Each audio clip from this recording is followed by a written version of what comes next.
In this travel guide, we'll be spending 2 days in the small city of Durham. Our itinerary offers a combination of history, nature, impressive architecture, beautiful streets, and of course, delicious food and drink. I'll share practical information along the way and add extra details you may also need for planning your trip at the end of the video. After arriving in Durham, we headed to the first attraction of the day, Durham Cathedral. Once described by Bill Bryson as the best cathedral on planet Earth, Durham Cathedral was jointly designated a UNESCO World Heritage Site with Durham Castle, which we will be visiting a little later. The cathedral and castle are both set on Palace Green, a peaceful grassy square surrounded by beautiful stone buildings such as the library, the almshouses and the Pemberton Building. Construction of the cathedral began in 1093 to house the shrine of St Cuthbert, and after only 40 years most of the building work had been completed. Take your time exploring the cathedral. You will find there's a lot to see in this magnificent building, but I will highlight just a couple of things for you to look out for. Once you enter the cathedral, take a moment to look down and you'll see a black line on the floor. Women used to be barred from heading into the nave and were not allowed to cross this line. As you continue through the stunning cathedral, you'll come to the Bishop's Throne. Allegedly, Bishop Hatfield ordered his monks to go all the way to the Vatican to measure the height of the Pope's throne because he wanted his throne to be the tallest, and it now sits at 1 whole inch higher than the Pope's. To visit the cathedral, you don't need to book your ticket in advance. It's free to enter with a suggested donation of £5, although there are a couple of additional ticketed activities available. We paid £12.50 per person for the 90 minutes museum tour, where our guide told us stories of the cathedral and really brought the displays to life.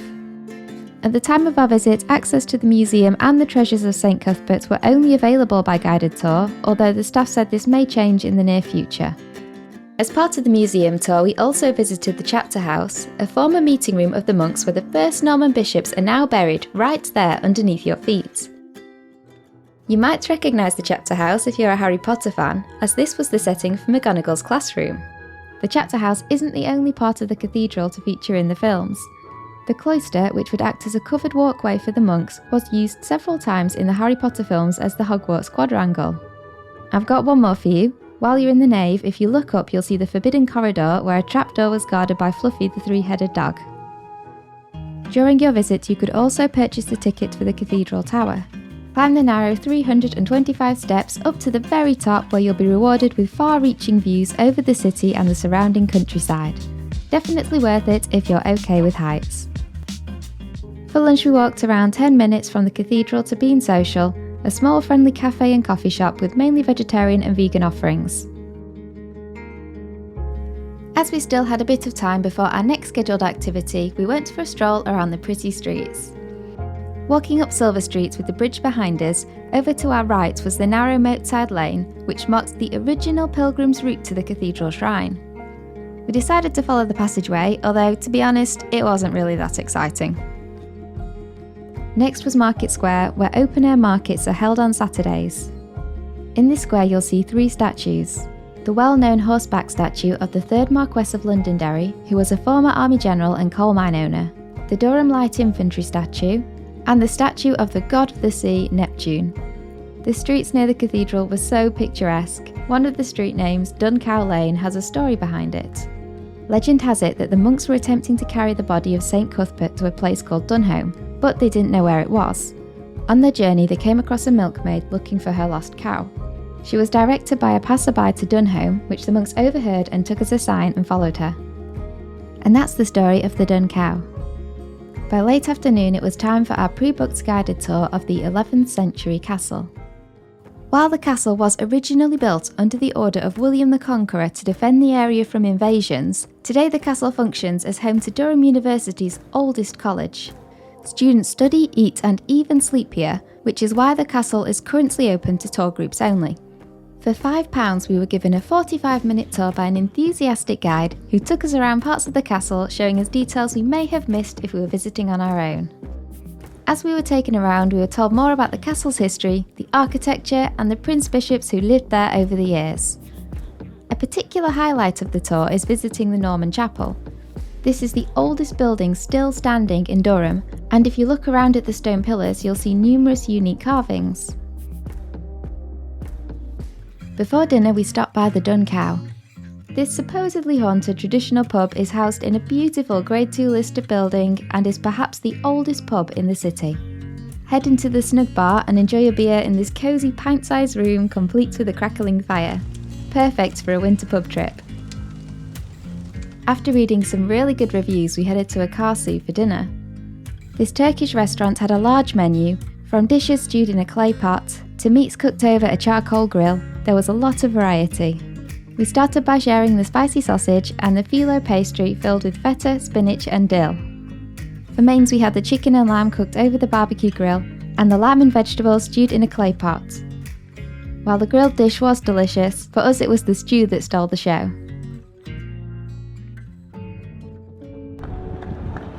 Our next morning started with breakfast at Flat White's kitchen. The airy cafe had a rustic feel with wooden tables, exposed beams and plants hanging everywhere. I had avocado, poached egg, feta, pickled chilli and coriander on toast, and Aaron had the house fry. If you do want to visit Flat White Kitchen, do know that it is very popular and often has a queue. We followed breakfast with a walk along the River Wear. On our stroll around the pretty streets yesterday, we had dropped down to the river briefly to see the mighty castle from another perspective, but we had saved a longer Riverside Walk for this morning. There are several access points to the riverside, so we started our walk at Elvit's Bridge.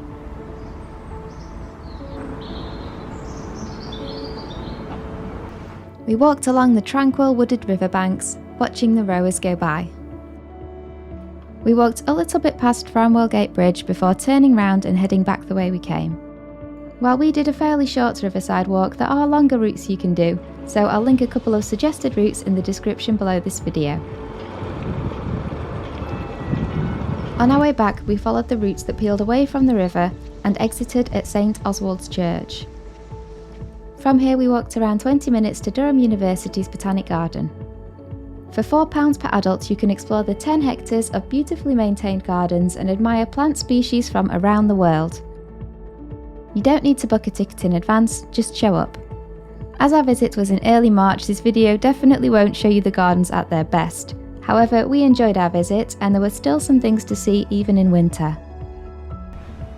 Stop by the bird hide for a bit of bird watching. Spot sculptures hidden around the gardens, some much easier to find than others. Our favourite part of any botanic garden can be enjoyed all year round, and that is the glass houses. Walk through the cactus house filled with desert plants from different parts of the world. You will then experience the complete opposite at the tropical house, where you can make it rain at the press of a button. The glass houses also contained a pond with bags of food available for you to feed the koi. Speaking of food, seamless segue there, there's a simple cafe at the garden serving soup, sandwiches and cake. There are also tables and benches available if you would rather take a picnic. If you're visiting with children, then before you go, check the Botanic Garden website for suggested trails that you might want to download in advance.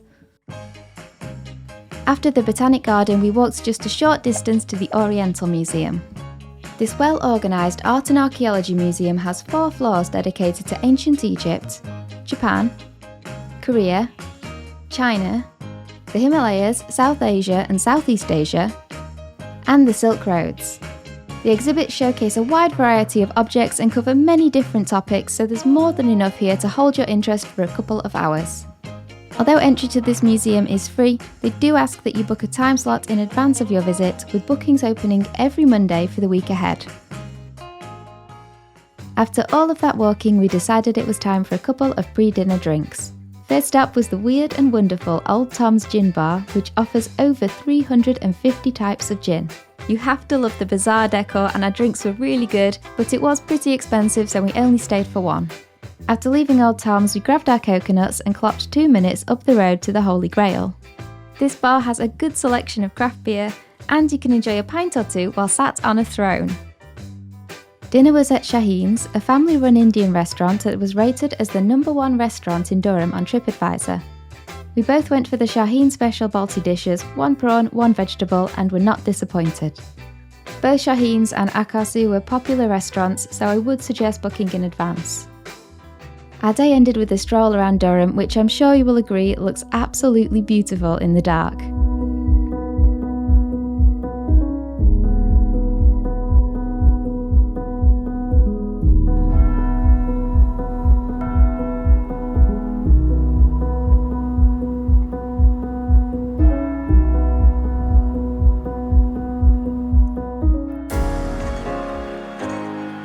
We didn't quite fit everything into 2 days, so on your visit you could also consider the Museum of Archaeology, Durham Museum and Heritage Centre, and a river cruise, but I don't think they were running on our trip. If you've already been to Durham and I've missed one of your favourite attractions, then do let us know in the comments.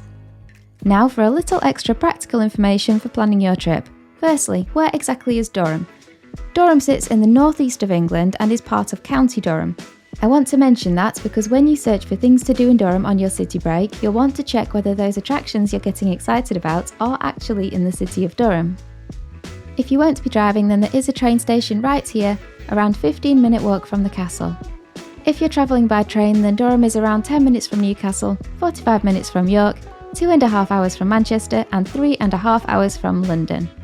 We drove, so we picked a hotel that offered parking. There are several car parks around Durham and a park and ride is also available, which I will link in the description below, although we don't have experience of using them ourselves. As for getting around, then Durham is a compact walkable city, so you can explore on foot.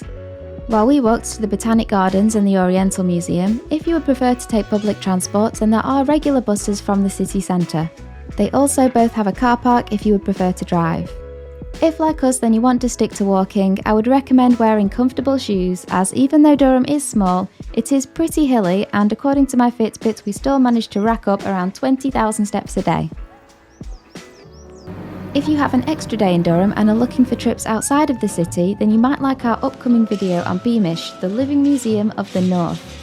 Beamish is an absolutely huge, interactive open-air museum where you explore what life in the northeast was like during different periods of time, going as far back as the 1820s. I will be creating a separate video dedicated to Beamish, which I will link at the end of this video once it's ready, so if you are interested in finding out why this is one of the top-rated attractions in County Durham, then be sure to watch that next. I hope you found this video helpful. Thanks for watching.